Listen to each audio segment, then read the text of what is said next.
आदाब नाज़रीन, आलिम पैगाम पर आप सभी का इस्तकबाल है। मैं आपका मेज़बान आरिफ हसन और मेरे साथ प्रोग्राम में शरीक गुफ्तगू रहेंगे जनाब आसिफ रियाज साहब, जो कि मुसन्निफ़ हैं, समाजी कारकुन हैं और सीनियर जर्नलिस्ट हैं। आज जो हम बात करने वाले हैं, बड़ा एक अहम मुद्दा है जिस पर बात करने वाले हैं। वो हम बात करने वाले हैं हमारे नायब सदर, वाइस प्रेसिडेंट जनाब धनखड़ साहब के बारे में, जिन्होंने सडनली इस्तीफ़ा दे दिया और उससे एक बहरान पैदा हुआ। और उसके बाद फिर इलेक्शन भी डिक्लेयर हुए। उसके अंदर दोनों ने ख़ास तौर से जो एनडीए का कैंडिडेट है, उन्होंने भी अपना कैंडिडेट डिक्लेयर कर दिया। लेकिन इसके अंदर इंटरेस्टिंग बात जो है, बड़ी दिलचस्प बात यह है कि इंडिया जो इत्तेहाद है, उसने भी अपना एक कैंडिडेट डिक्लेयर कर दिया, जबकि फ़िलहाल जो नज़र आता है वो बहुमत ये नज़र आता है वो एनडीए का या जो मौजूदा पार्टी जो इक़्तिदार में इत्तेहाद है उसका नज़र आता। तो ये किस तरह से देखते हैं कि और धनखड़ साहब कहाँ हैं? कभी उनके बारे में कोई सेहत के बारे में लोग सवालात उठा रहे हैं। और वैसे धनखड़ साहब की बड़ी किस्मत बड़ी अच्छी है कि एक वक्त में वो इक़्तिदार में जो मौजूद इत्तेहाद है उसके बड़े चहीते हुआ करते थे, और किस तरह से उन्होंने तमाम कानून को बाला ताक रख कर उनकी मदद भी की है। और फिलहाल जब उसके बाद से जब से उन्होंने रिज़ाइन किया है, तो ऐसा लगता है कि वो अपोजिशन के भी कहीं न कहीं चहीते से बन गए। इन सब पर बात करेंगे आसिफ रियाज साहब से। आसिफ साहब, प्रोग्राम में आपका बहुत बहुत खैर मकदम। बहुत बहुत शुक्रिया, जी थैंक यू। आसिफ, जो मैंने चंद सवालात उठाए, इसमें सबसे पहले तो ये था कि आप इस जो एक सडनली इस्तीफा आया, जबकि ऐसी कोई बात भी थी नहीं थी, और ना कोई धनखड़ साहब की तरफ से कोई इस तरह की कोई बात आई, तो जो रिजाइन किया गया उसको आप किस तरह देखते हैं? और रिजाइन के बाद कोई फेयरवेल भी नहीं हुई है उनकी, जैसे ऐसे एक होती है जी कि जी। जो अलविदाई पार्टी या कोई अलविदाई जो उनका तकरीर होती है, इस तरह कोई हमें देखने को नहीं मिला। तो ये शक व शुबहत जो पैदा कर रहे हैं, आप इसको किस तरह से देख रहे हैं? देखिए, बिलाशुबा धनखड़ साहब का जो इस्तीफा था, तो वो बहुत ही मिस्टीरियस रिजिग्नेशन था। जी यानी बहुत पुरस्कार इस्तीफा था। एक शख्स रात के अंधेरे में इस्तीफा देता है। किसी ने आरटीआई लगाकर ये दरियाफ्त किया प्रेसिडेंट ऑफ इंडिया से कि धनखड़ साहब ने कौन सा वक्त आपसे तलब किया था जी और किस वक्त में वो आकर मिले थे। जी। तो उन्हें जवाब दिया गया कि इसकी कोई जानकारी हमारे पास मौजूद नहीं है। नहीं है। ये स्टेट के लिए शर्मनाक बात है। एक एक चीजें रिकॉर्ड में रखी जाती हैं, लेकिन अगर एक देश का हाल ये हो कि वाइस प्रेसिडेंट से मिल रहा हो, क्या उसने टाइम मांगा तो उसे कौन सा टाइम दिया गया? मुलाकात हुई या मुलाकात से इनकार कर दिया गया? जी रिजिग्नेशन किस सूरत हाल में उन्हें देना पड़ा?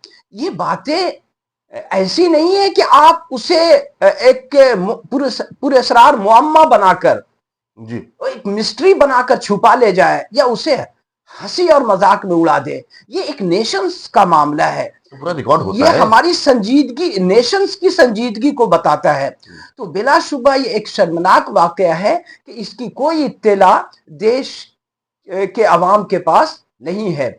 ये इंफॉर्मेशन सरकार को देनी चाहिए थी। जी जी, आपने इसके बाद बताया। अच्छा, इस्तीफे के बारे में कुछ, जब से वो यहाँ से इस्तीफा दिया उसके बाद कोई मंजर आम पर कोई आए नहीं, कोई कोई उनका देखिए, हेल्थ है। धनखड़ साहब का जो कैरियर रहा है, जी वो सियासी जो उनका सफर रहा है, तवील सफर रहा। जी वो राजस्थान से एमएलए भी बने। जी।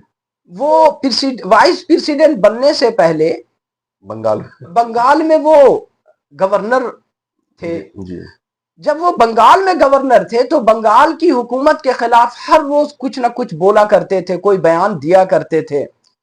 और बयान देने में वो अपने स्टेटस को, अपने मनसब को, जिस मनसब पे वो फायज थे, उसे भी भूल जाते थे।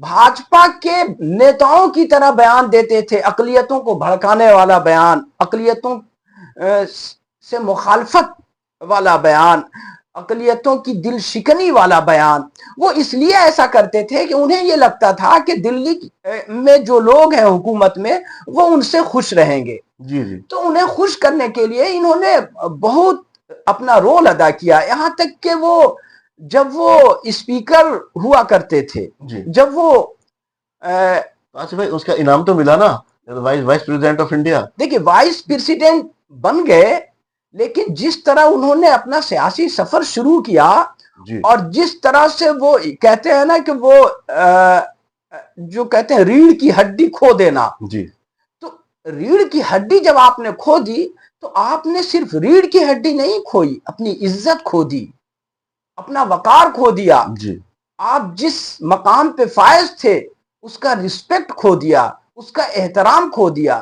دیکھیے بشیر بدر نے ایک بڑی بات کہی تھی، جی اس نے کہا تھا کہ یوں ہی بے سبب نہ پھرا کرو، کوئی شام گھر بھی رہا کرو، وہ غزل کی سچی کتاب ہے، اسے چپ کے پڑھا کرو۔ پڑھا اور کرو۔ یہ بات جو دھنکڑ صاحب کے لیے ہے کہ کوئی ہاتھ تک نہ ملائے گا جو گلے ملو گے تپاک سے، کوئی ہاتھ تک نہ ملائے گا جو گلے ملو گے تپاک سے، یہ نئے مزاج کا شہر ہے ذرا فاصلے سے ملا کرو۔ تو حکومت کے ساتھ جو ان کا فاصلہ ہونا چاہیے تھا ایک پریزیڈنٹ ہونے کی حیثیت سے، پرائم منسٹر کے ساتھ جو فاصلہ ہونا چاہیے تھا، بی جے پی کے ساتھ جو فاصلہ ہونا چاہیے تھا، آر ایس ایس کے ساتھ جو ڈسٹینس مینٹین کرنا چاہیے تھا، وہ ڈسٹینس مینٹین کرنے میں وہ ناکام رہے۔ نتیجہ یہ ہوا کہ اچانک راتوں رات انہیں استعفیٰ دینا پڑا اور وہ سین سے ہی غائب ہو گئے۔ اچھا آصف صاحب، یہ تو بات تھی، آپ نے صحیح کہا، انہوں نے اپنی ذات کو نقصان پہنچایا جہاں تک، لیکن خاص طور سے اس منصب کو جو پریزیڈنٹ یا وائس پریزیڈنٹ کا جو منصب یا گورنر کے اوپر جو فائز ہے، وہ اس عہدے کی ڈگنیٹی کو کس قدر پامال کیا انہوں نے؟ دیکھیے دھنکڑ صاحب نے پامال کیا، سارا الزام ان پہ نہیں دیا جا سکتا۔ حکومت نے تمام جو عہدے ہیں ان کے وقار کو ٹھیس پہنچایا۔ جی حکومت اگر کنفیڈنس کے ساتھ کام کرتی، اعتماد کے ساتھ کام کرتی، تو جی اگر کوئی وائس پریزیڈنٹ اپوزیشن کے لیڈر سے ملتا ہے تو حکومت کو زیادہ بے چینی کا اظہار نہیں کرنا چاہیے تھا۔ بھائی آپ حکومت چلا رہے ہیں، آپ سردار ہیں، سردار کو سردار کی طرح ہونا چاہیے، سردار کی سرداری نظر آنی چاہیے۔ آپ ایسا نہیں کر سکتے کہ اپوزیشن سے اگر کوئی ملاقات کر رہا ہے ایک پریزیڈنٹ کے عہدے پہ بیٹھا شخص تو آپ اس کے خلاف ایکشن میں آ جائیں۔ کیا یہی باعث بنا ان کا ریزائن کا؟ میرا خیال یہ ہے کہ وائس پریزیڈنٹ رہتے ہوئے جب ان کے تجربات کچھ تلخ ہوئے جی حکومت سے، جی تو انہوں نے اپوزیشنز کے لیڈران کو، حزب اختلاف کے لیڈران کو اپنی دعوت پہ بلانا شروع کیا، ان کے ساتھ وہ شیئر کرنے لگے، اور آپ نے دیکھا ہوگا انہوں نے کیجریوال کو بھی بلایا۔ وہ اکثر جے رام رمیش جی جو کانگریس کے جی بہت جی ان سے بھی سینئر لیڈر ہیں ان سے باتیں کیا کرتے تھے۔ جے رام رمیش ایک بڑا نام مانا جاتا ہے کانگریس سے پولیٹکس بہت میں، بڑا۔ ان سے ملاقات کرنا، ان سے شیئر کرنا، ان سے آئیڈیاز کو شیئر کرنا، یہ تمام باتیں ایسی تھیں جو حکومت کو شاید تو کھل کیا گئی۔ واقعی حکومت جو کہ الزام لگا رہی ہے وہ صحیح ہے کہ کہیں نہ کہیں وہ موجودہ حکومت کو کمزور کر رہے تھے؟ میں یہ تو نہیں کہہ سکتا، لیکن میں یہ ضرور کہہ سکتا ہوں کہ ابھی کسی بڑے جرنلسٹ نے ہوم منسٹر کا انٹرویو لیا تھا تو اس میں انہوں نے ایک شبد، ایک ورڈ کا یوز کیا تھا کہ وہ کو کرنا چاہ رہے تھے، یعنی کہ وہ اقتدار کو کا مطلب تو یہ وہ اقتدار کے خلاف کھڑے تھے اور باغیانہ انداز میں لوگوں سے مل رہے تھے۔ مطلب اس طرح سے حکومت کو پلٹ نہیں چاہ رہے تھے، بات تو یہی ہوئی، تختہ پلٹنا چاہ رہے تھے۔ میں کنفرم نہیں ہوں کہ وہ کیا کرنا چاہ رہے تھے، لیکن میں یہ سمجھتا ہوں کہ حکومت بھی بہت زیادہ ڈری ہوئی ہے کہ ہر دوسرا آدمی حکومت کو ایسا لگ رہا ہے کہ جیسے یہ کو کرنے آ رہا ہے۔ حکومت کو کنفیڈنس اور اعتماد کے ساتھ حکومت کرنا چاہیے۔ یہ چیزیں موجودہ اقتدار کو نقصان پہنچائیں گی، فائدہ پہنچائیں گی، یا جو اب آنے والا جو ہم دیکھ رہے ہیں الیکشن، اب ظاہر سی بات ہے انہوں نے ریزائن کر دیا ہے تو ان کا نہ ملنا یہی ایک معمہ ہے، یہ اس وقت کے اندر کتنا نقصان پہنچائے گا۔ دوسرا یہ اب جیسے این ڈی اے نے اپنا کینڈیڈیٹ ڈکلیئر کیا ہے، اس میں اس کے ساتھ ساتھ خاص طور سے انڈیا جو اتحاد ہے اس نے بھی اپنا کینڈیڈیٹ ڈکلیئر کیا ہے۔ کیا ایسا کچھ دیکھنا ہے بیچ میں سے کوئی راستہ نکل سکتا ہے؟ کہیں ایسا تو نہیں ہو سکتا ہے کہ وائس پریزیڈنٹ یا کچھ بات چیت چل رہی ہو، توڑ پھوڑ ہو رہی ہو اور اس طرح سے انڈیا اتحاد کا دیکھیے کینڈیڈیٹ کو بھی تقویت ملے؟ میں سمجھتا ہوں کہ ابھی کچھ بھی ہو سکتا ہے، ابھی یہ چیپٹر بند نہیں ہوا، کلوز نہیں ہوا ہے۔ بھاجپا کو بڑا نقصان ہونے جا رہا ہے، اس کی وجہ شاید میں یہ سمجھتا ہوں، میں یہ نہیں کہہ رہا ہوں کہ انڈیا گٹھ بندھن کا کینڈیڈیٹ جیت جائے گا، सुदर्शन रेड्डी जीत जाएंगे, मुझे ऐसा, मैं ये कह नहीं रहा हूं, लेकिन हुकूमत को क्यों नुकसान होगा, जो भाजपा की सरकार है उसे क्यों नुकसान होगा? उसकी वजह यह है कि इतने बड़े शख्स को इस तरह से निकालना, उससे इमेज ये गया बड़े लोगों में जो बड़े ओहदे पे फायज हैं कि हुकूमत ओहदे का रिस्पेक्ट नहीं करती है और जब चाहे जिसे चाहे निकाल देती है।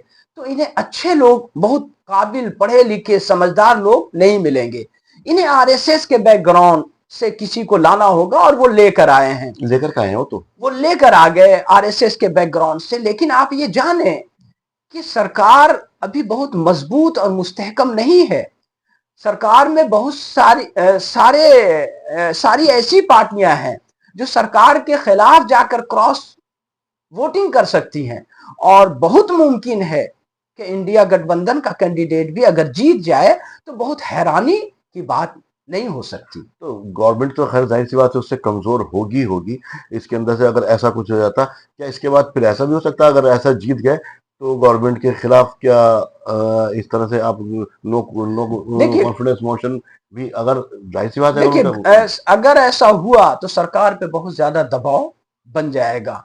उसके बाद के हालात क्या होंगे वो तो बात की बात होगी। एक सवाल और उभर रहा, आपने जो कश्मीरी गवर्नर थे मलिक साहब, उनका जो अभी हमने हाल देखा, जो लास्ट में जब उनका डेथ हुई है, तो उनके लिए हेल्थ बुलेटिन या उसके उन्होंने कहा था कि मोदी सरकार मुझे इस तरह से घेर रही है और मैंने ही वो फाइल की और मुझ पर ही उसका इल्जाम लगाया जा रहा है। उसने अपने उन्होंने कहा था कहीं ऐसा कुछ खुदा न खास्ता आप धनखड़ साहब के साथ तो नहीं देख रहे हैं?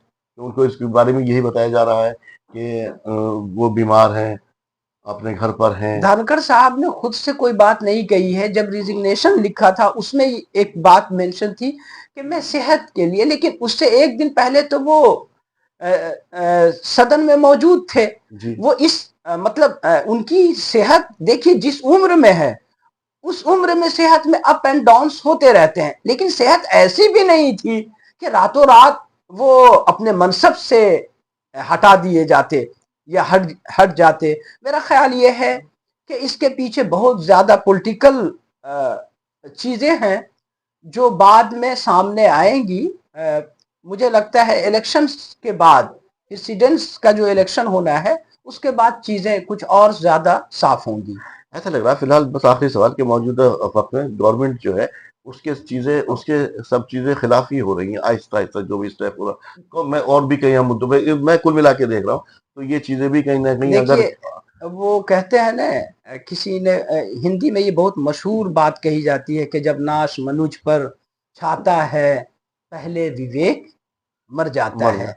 तो सरकार के साथ ये दिक्कत है इस वक्त कि सरकार हमेशा लगातार ऐसे फैसले ले रही है जिससे ना बीजेपी को फायदा होता नजर आ रहा है ना खुद सरकार को फायदा होता नजर शायद कि सरकार ग्राउंड की रियलिटी को और जो यहाँ की आवाम है उसके जज्बात को समझने में नाकाम साबित बस हुई है। अजय साहब एक आखिरी सवाल, विपक्ष जो अपोजिशन है, जी। वो जो उनके बारे में इतना फिक्रमंद नजर आ रहा है, वो एक सियासी दांव खेल रहा है या वाकई एक वाइस प्रेसिडेंट के बारे में वो फिक्रमंद है? देखिए फिक्रमंद तो हर एक को सियासी होना चाहिए। पार्टियां किसी फर्द वाहिद के लिए फिक्रमंद नहीं होती। सियासी पार्टियां इस एपिसोड का, इस इवेंट का फायदा उठाना चाहती हैं। कांग्रेस भी इसका फायदा उठाएगी और इंडिया गठबंधन के दूसरे फरीकैन, दूसरी जो पार्टियां हैं वो भी इसका फायदा उठाना चाहेंगी। इससे नुकसान सिर्फ मोदी सरकार को होने जा रहा है। बहुत शुक्रिया आसिफ साहब प्रोग्राम में तशरीफ आवरी के लिए। बड़ी तफसील से आपने धनखड़ साहब के बारे में रोशनी डाली, और जाहिर सी बात है जहाँ एक हमारे इंडिया के डिग्निटी का सवाल है, इस पोस्ट की डिग्निटी का सवाल है, या उन्होंने जो माजी में जो किया वो से कतई नज़र। लेकिन फिलहाल एक हमारे प्रेसिडेंट या वाइस प्रेसिडेंट जो हमारे हैं उनके बारे में कि अभी तक कोई इत्तला ना होना, इतना लंबे टाइम से उनका रिजाइन होना, ये एक शर्मनाक वाकया है। वाकई एक शर्मनाक वाकया, और हम दुआ गो हैं जहाँ भी हो ये वो ये सेहतमंद रहे। हिंदुस्तान की तारीख में शायद पहली बार ऐसा हो रहा है। जी सही फरमाया आपने। बहुत शुक्रिया आपका आसिफ साहब प्रोग्राम में शुक्रिया। तशरीफ आवरी के लिए। हम तो उनके से दुआ गो हैं कि जहाँ भी हों सेहतमंद रहें। और लेकिन हाँ, इंडिया की जो जमहूरियत, जो सबसे बड़ी हमारी जमहूरी कहलाता है, ये हमारी इंडिया, भारत को दुनिया की सबसे बड़ी जमहूरियत कहा जाता है, उसके अंदर भी कहीं ना कहीं उस पर भी अब इस तरह के जब वारदातें होंगी या घटनाएं घटेंगी, वाकयात होंगे, تو سوال تو اٹھیں گے۔ فی الحال میرے ساتھ اس پروگرام میں اتنا ہی، مجھے دیجیے اجازت، آداب۔